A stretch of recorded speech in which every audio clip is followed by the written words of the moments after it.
Φίλες και φίλοι,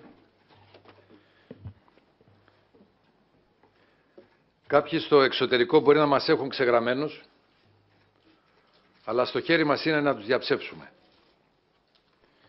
Βρισκόμαστε στο πιο κρίσιμο σταυροδρόμι των τελευταίων δεκαετιών.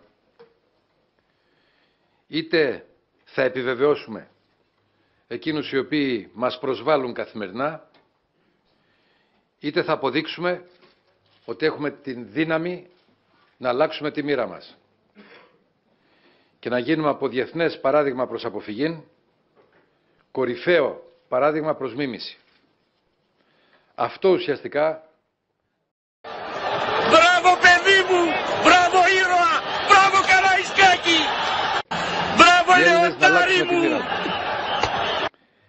Και τα πρώτα βήματα αυτής της πορείας θα εξηγήσουμε απόψε, απαντώντας στους φόβους, στις ανησυχίες και στις αγωνίες εκατομμυρίων συμπολιτών μας. Πούλα μου θα της κρέας!